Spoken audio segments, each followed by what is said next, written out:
Welcome to Chatty with Patty, where queens speak truth, break chains, and walk the path of restoration together. This is your safe space. Let's get chatty. Welcome to the first episode of Chatty with Patty, a Hold the Line inspired podcast. I am so excited to have my first guest here. She is, y'all, this queen right here is just so inspiring, and I could not wait to have this episode so that I can interview Queen Zeta. Zeta, how are you? Thank you. I am doing great. I was honored when you asked me to be your first guest. Oh, wow. So thank you. Oh. Thank you. I couldn't, you have been putting a lot of messages out recently, right? Yes. And I look forward to them every morning. And I too have been getting excited about this time that we were going to spend together. And I was also thinking back, like, when did our paths cross? Has it been 3 years now? 2 years? I think it's been 3 years. 3 years. Yeah. And it was at that time, I think it was from another queen, right? And you were considering writing in the book at that time. Yes, and I'll let me pause there. So share with me, what was that? What were you going through at that moment? Okay, so I was supposed to start in volume 3, but I got distracted. Okay. And I did not do it. I started writing my story, but I did not complete it. Right. And then when you reached out and still invited me to the launch, which I'm glad that you did that, because I was able to see what it was about, how the flow went, and everything. So I was prepared for volume 4. Okay. Awesome. And so here we are. Volume 4, you are an author. Yes. And let's just talk about that journey. So you came to the launch in volume 3, was able to see what you were going to experience once you got through this process. But you got to get through the process, right? And so while you were able to see what it was going to look like in the end, how did you actually prepare to tell your story? What was that journey personally for you? Preparing to tell my story, well, my story switched from what I was going to talk about in volume 3, because I was going to talk about what I wanted to talk about. So when it actually came for my time, volume 4, I actually said, you know what, God, what do you want me to talk about? That part. And literally, he gave me exactly what he wanted me to talk about. So also in the preparation, not just my story, but in the preparation of having your table and signing and decorating. Yeah. So I was prepared for that. Right. Awesome. And so no fight with God, right? Because we're not going to win anyway. He's going to win all the time. No. So you switched from what you were thinking about writing initially to what you wrote now. Yes. And what you decided to write about, which I want you to speak on that a little bit, but let's stick with the preparation part, right? So God tells you, this is what I need you to speak on. Yes. And although you were obedient, how did that land on you? What was it that you had to do to prepare for that chapter? It took a lot of blood, sweat, and tears.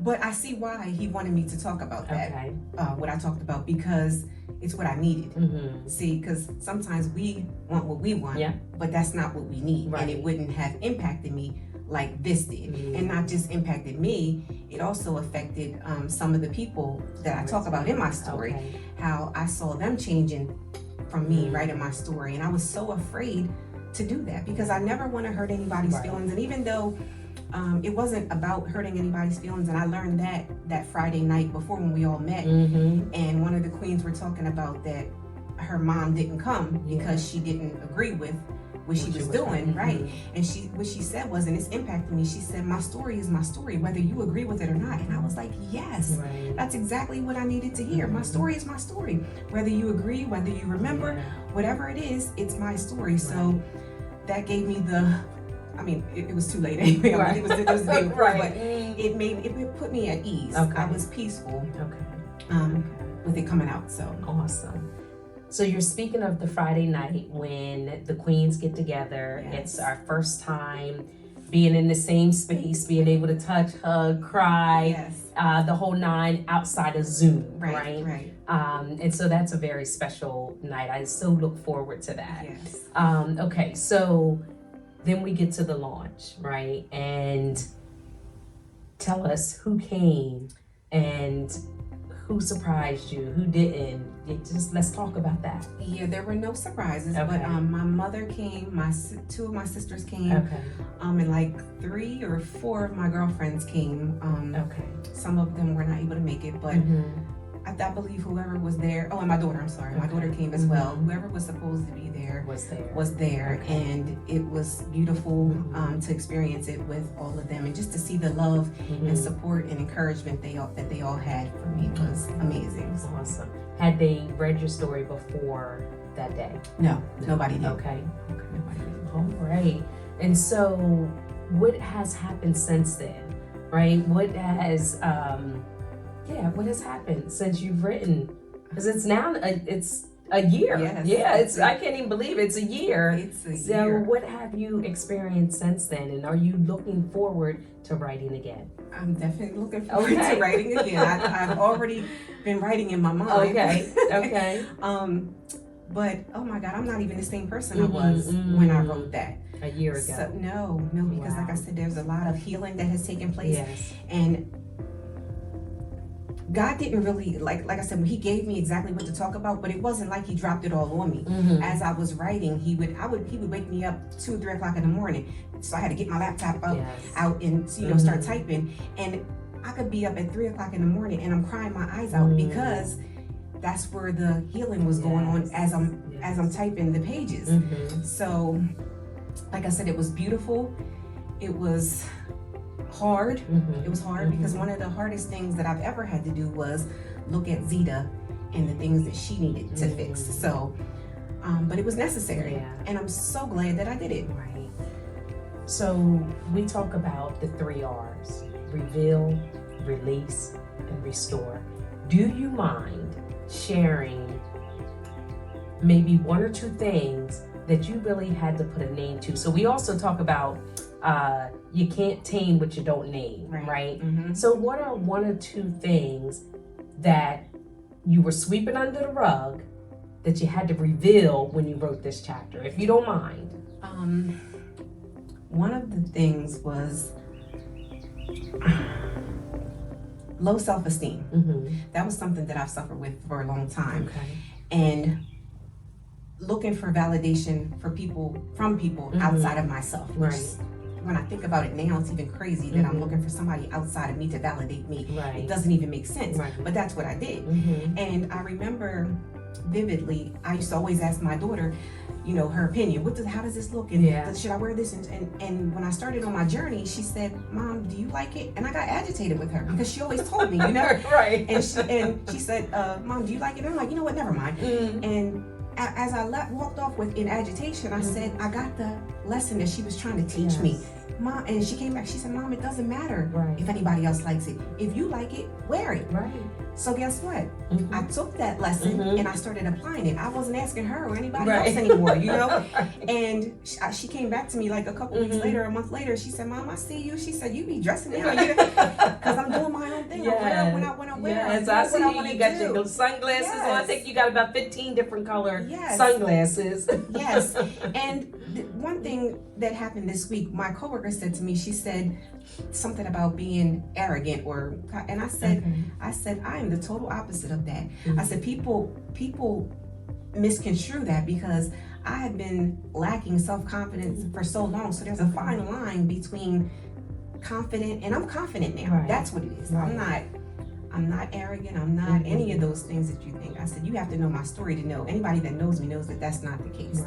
So she was saying that you were arrogant? Yeah, because I think it was a shirt that I had on or something what it was saying. And I said, or I showed her a picture and it said, "I love me." Gotcha. And I said, because there was a time when I didn't. So you have to know me to understand where I'm at right now.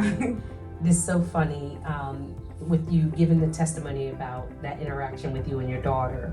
I was speaking to my son today.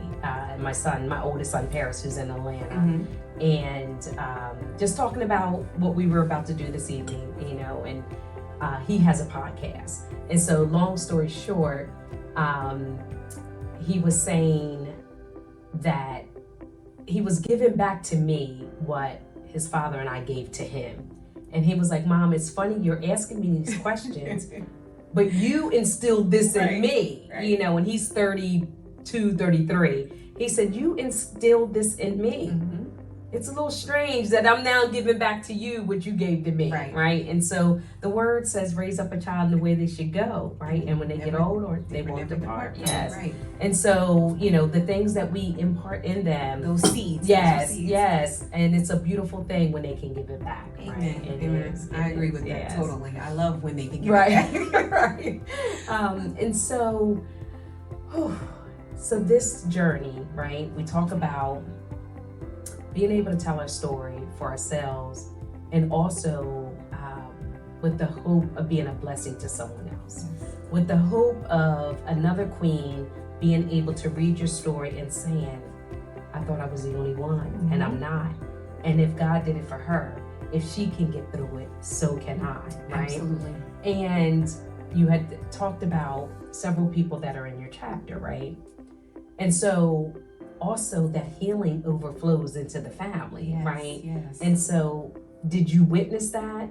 Now, I think you may have said it a little bit, touched on it, but if we can talk about it a little bit more, did you witness any healing take place outside of yourself with other individuals in your family? Are you talking about people that I talked about in the book? Yes. Or just in general? Okay. People you talked about in your book. Yes. Okay. So there was one person, my mother. Okay. I started seeing her change and evolve, and she joked at the launch. She said, maybe I'll write my own story. And I said, Mom, you absolutely should. Right. You absolutely should, because I'm a lot like my mother, or I was. Okay. I was a lot like her, because that's who I was raised by, and even the things that I didn't want to be, I found myself being. Okay. But one of the things was, that brushing under the rug and not talking about things, and concerned about what everybody else is thinking, right? So she is concerned about what everybody else would think about her. And I said, Mom, it doesn't matter what other people think. I said, do you know how refreshing it was that it was a big weight lifted up off of me when I could just be free and talk about stuff? So I can see her changing. She's still in the process, but I do see that it changed her. Awesome. And she was the person that I thought was going to be upset about my story, and it ended up, but I prayed, and God turned every situation around for me. Yeah. He always does. But he works that way, right? Absolutely. The things that he's concerned about, what we're concerned about, right? So I was thinking she was going to be mad because I didn't want to hurt my mom's feelings, and I know how she is. And she said, I wasn't going to be mad. She said, you told the truth. And I was like, wow, God, thank you. Thank you. And so I love the fact that you share, you planned on writing a different story. And he said, no, this story. And the fact that you were obedient, right?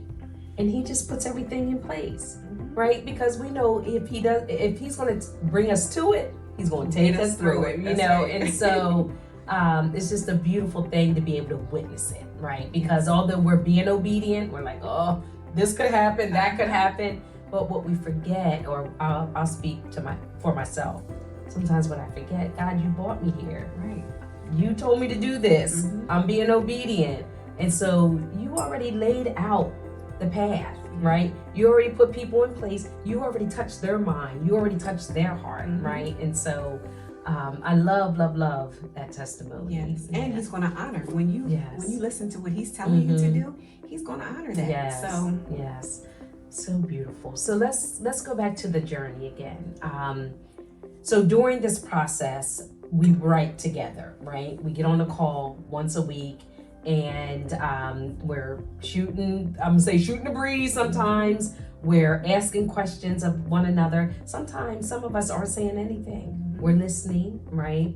Still getting encouragement. How was that process for you? Because you didn't know everyone on the call, right? No, I did not. But when you were talking about that Friday night getting together, because we always do it on Zoom, right? But this time we're able to touch each other. But one thing that I love, and I'm speaking from just being with you guys for the past 2 years, I love our time together. Yes. Because I always felt like I didn't fit in with my family. I felt like I didn't fit in with my friends. Yeah. But when I was with you guys on Zoom and or in person, I felt like I fit in because I felt like you saw me.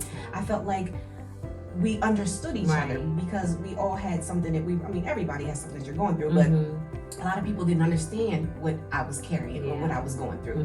And I felt like I just fit right in with you guys. So I love the time. And it wasn't, sometimes we would be laughing, sometimes we would be crying, sometimes we're sharing our struggles. So I love that because it was a safe space for us to do that, just to be. And I love that. Awesome. So there are other queens out there, right? And one of the things we say is that not every story has to land on the pages of Hold the Line. Right. However, somehow we got to tell our story, right? Yes. Even if it's just like this. Right. But we got to get out. We got to reveal, right? Release and begin on our journey of restoration. Absolutely. So there's a queen out there, Zita, and she feels like she's alone. She feels like no one understands. What would you say to her? I would say it's not too late. You haven't gone too far. And step out and do it. And if you need help, another queen is here to help you. Absolutely. Myself and all the other queens. So just reach out. Do it. Awesome. Take the step. Yes. Take the first step. Yes. And feel whatever you're going through, because in order to heal something, you have to feel it. And feeling is acknowledging, hey, I have this issue, or I have this problem, or I have this trauma that I'm tired of. Yes. You know? Yes. You make such a great point, and I am reminded of I think it was volume 3, and I talked about a situation that happened to me right out of high school, and getting caught up with a guy, stolen vehicle, drugs, like the whole 9. Spent a night in jail. Oh, have mercy from Zion. It was, right out of high school. I was supposed to be leaving for the Army, and I'm from little old Kennett Square, little country Kennett Square, and bam, in New Jersey, off the New Jersey Turnpike, my whole world just gets turned upside down. And I went through that process, and there was a time where, once I was able to get cleared, and but I didn't want to leave my house, so I stayed in my bedroom. And then my mom came to me and she said, it's time for you to get up.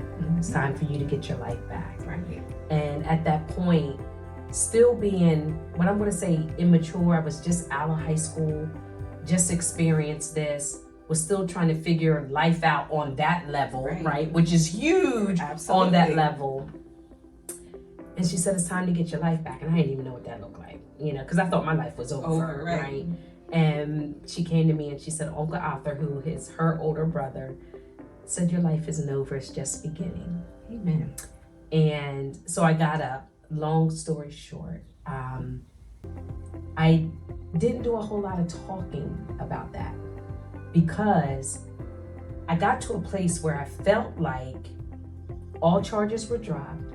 I didn't have a record. I went out, I got a job, then I got a better job, then I got a better job, then I got a better job, right? So I wasn't affected. Right. I wasn't affected by that situation. And then it took one day, I was sitting in having a conversation with a sister, and I began to tell her what had happened to me, and the tears just flowed. And I was like, oh my God, I am still affected by this. Because you kind of suppressed the issue. Like you said, you were fine as far as charging, and all that. Your life was back, but it was still in there. It needed to come out. It needed to come out. I said, I didn't realize how affected I was. I didn't realize the trauma that I was carrying, right? So that was something that I kept sweeping under the rug. Yes. I'm good. Look what's going on. Look what's happening. Look, I'm good. And I wasn't good. Right. And I had to start writing. And here's the crazy thing, Zita. I was forgetting stuff, right? I had to call my sister. I'm like, what happened on this day? What do you remember? Because her and my dad walked that whole journey with me, and I was like, I'm blanking out. I'm forgetting some stuff. Mm-hmm. What happened here? How long was I there? What, you know? And so she really had to help me, you know, put the pieces together, because that's how far I had suppressed things. That's what I was gonna say. Yeah. Sometimes when we don't want to remember some things, we try to push it so far back in our minds that we can't remember all the details of it, you know. Yes. So That was so crazy. Been there, did Yes. that. And so, you know, as we're just trying to encourage others, right? Sometimes we think we're okay. And not that we got to be ready to go to the bridge and jump off, right? However, as we continue to suppress things, it affects us. It affects our decisions. It affects those we're allowing to be in our space. It affects, you know, it just affects a lot. It even affects our children, right? And we got to be able to let those things go. Yes. Right? And I, you know, as I was writing that, started to relive some things and was like, shoot, I didn't realize how much I was still holding on to this. And when I got through that chapter and was just like, it's done. Released it. And then he restored you. Yes. Yes.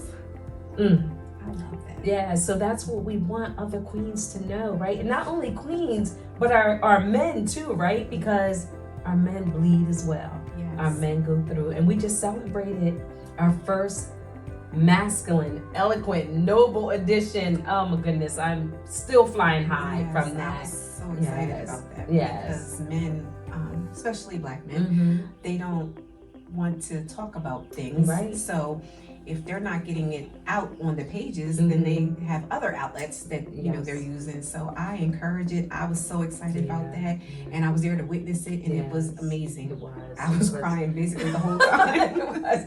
It was so special. And you know, when we talk about, so I may mention that, you know, even what we go through affect our children, right? Absolutely. And I had two of my sons who wrote in the first edition. Still trying to get my daughter. She'll come along. I ain't gonna push her. Right. She's gonna make that decision on her own. But I know some things that I had gone through, being a young mom, raising them. They were affected by some things, and it was Danielle who. That's how we met, right? Yes. Yes. And when she told her story, and then her daughter told her story in volume 2, that interaction of them giving each other permission to tell their story is something that I've carried since then, since volume 1 and volume 2. And I remember going to both my sons, one in Atlanta, sitting in a little cafe, and we just got to talking. It was just the two of us. And I just said to him, you have permission to tell your story. And at that point, I don't know if he really knew what I was saying. Right. And I just kept saying it, you have permission. So as, you know, the day was coming near, and you heard him touch on it a little bit, but I just want to say there, and it was the same thing with my second son, we sat and I was just like, it doesn't matter who you got to mention, what you got to mention, I need you to be free.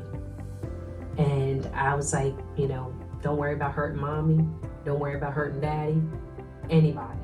I need you to be free. Absolutely. You know, and so to see both of them be able to tell their story and release those things that I know, Zita, they were carrying for a long time. Yes. It was beautiful to see, because that's where the majority of my tears came from. Was your boys, the first one, and then I thought I was done, and then the second one, and I'm like, oh my God, I can't take it. And everybody, they're rubbing my back. But I wanted to say, when I heard you say that, about telling your kids that you have my permission, I went to my kids. Okay. And I told them that. I said, listen, you have permission to tell your story, even if I'm a part of it, because like you said, like you, I was a young mom. Right. I didn't have it all figured out. And I was raised by a broken woman who, you know, and like I said, I took on a lot of her traits that I didn't care for. Right. And it wasn't right, but that's all I knew. So I gave them permission as well.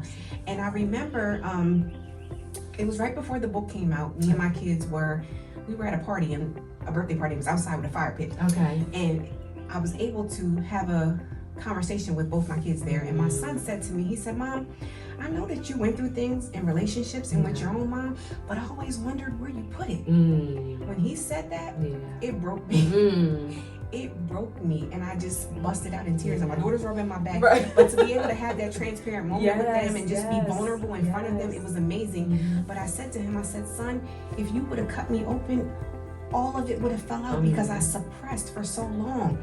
I just kept everything inside. I that's how I was raised to do it. You don't talk about stuff. You sweep it under there, you leave it, and you don't talk about it. So I'm talking about everything right now. I'm telling it all. Prepare to be sick of me because I'm talking about everything. And you are blessing souls, right? I see the comments. I see, you know, what others are saying, and it's so beautiful because you are encouraging people, right? You are encouraging other women. Right, and we need that. We need to stop walking around with a mask on. I remember I have a girlfriend in DC, and so it's funny because my middle son Price, the name of his chapter was Behind the Smile. She asked me that same question, but to me, and she said, Patty, I see you on Facebook, but what's behind the smile? Chapter 4, that's where that chapter comes from, because I too had to share what was behind the smile. And although that wasn't the title of the chapter, it was just, we put on a smile. We keep it pushing. We do what we got to do. But while we're doing that, and while we're doing that, we're just pushing stuff further and further and further down. And I was like, no more. No more. Yeah, it's time. It's time. So you keep putting out those videos. You keep being an encouragement. I'm telling you, bless my soul every morning. And I was so looking forward to this conversation, Zita. I really was. Me too. When we first spoke, and you told me at that time what your chapter was going to be about. And I'm gonna be honest with you, I was so excited to hear you and I hope this is received correctly. Not excited about what you went through. I was excited about how you got through it. Right. And hearing, the story and it being in the book. But I ain't arguing with God. So if God said no, not yet, then not yet. Right. All right, Lord.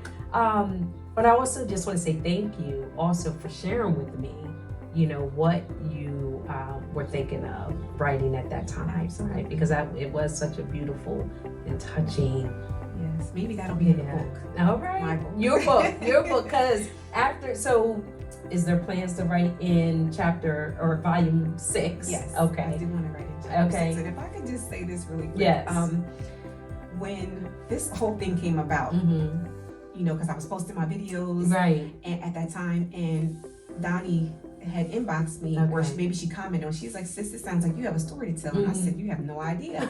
And she invited me onto the call. I did not know what this was about. I'm thinking it's some type of women empowerment thing. I'm all for that. Right. So when I got on the call, that's when I realized that this was about writing a book. Okay. Do you know how many people have said to me over the years about writing a book? And I'm like, that's not something that I want to do, because still I'm in my brokenness. So talking about my life and putting it on pages was not a part of the thing. I'm pushing it under the rug, So I never saw this for myself, but I see this for myself now. You know what I'm saying? I see this for myself. Yes. I feel like this is the space that I'm supposed to be in, because the enemy's job is to rob, kill, and destroy, right? Yes. And he's good at it too. Oh my God, yes. Because I married a man that wanted me to keep my mouth shut, and then being raised to keep my mouth shut. Right. So now I have a voice, and people are being impacted, but that's why that's why the enemy had me keep my mouth shut, because he didn't want people to be affected. He didn't want them to change. He didn't want them to see me heal so that they can heal. Yes, I do. I do know, and I can also relate that, I think I often joke my life could be in a movie. In a book. Or I could write a book, right? Trust me, it was only a joke, right? Because I'm going to be honest, you know, I wasn't even the biggest reader. I have become a better reader. Let me say that different. I could read. What I'm saying is, I didn't enjoy reading. Exactly right? what you're saying. We have so much in common that we actually have talked about. But. And so my whole thing, even in school, let me read the first chapter, let me read the last chapter, and I'll guess what happened. Figure out in between. Right? Yes, ma'am. But now I'm getting better with that. But I never seen this either. Never seen this either. You know, and grateful. Yes. And grateful. Same. Yeah, so your book. So you got another chapter coming in volume 6 of Hold the Line. And then it's on and popping from there. Your full book has to be written. Yeah, it's exciting. Yeah. I think I need to start now. I have ideas of things that I want to talk about. So. Okay. Anything else? Anything else you want to share that you want to let our audience know before we close? Just my why. Okay. My why is because I want people after me to know that they can do this. If I can do it, they can do this. And if I could just say this too, I had a young lady reach out to me on a messenger. Okay. I didn't know who she was, but she wanted me to reach out, and I don't know, I didn't know if it was like a spam or something like that, and she gave me her phone number. Okay. She sent me this long message just saying how I inspire her. She kind of got connected. My page is public, right. number one, but she got connected to me because I think she was friends with somebody else that I knew. Okay. And just how I inspire her, and she thinks I'm so strong, and she said all these things. She had me crying on the phone, and she wanted me to pray with her. So this is what I'm saying. Yeah. Like, you have to get it out there. Yes. Again, rob, kill, and destroy, so that other people won't be affected. Yes. So, like I said, I'm going to continue to tell my story, and I'm just excited about what God is doing in my life. I really am. And I'm excited for you. Thank you. And I am so happy our paths have crossed and that we get to take this journey together, celebrate one another.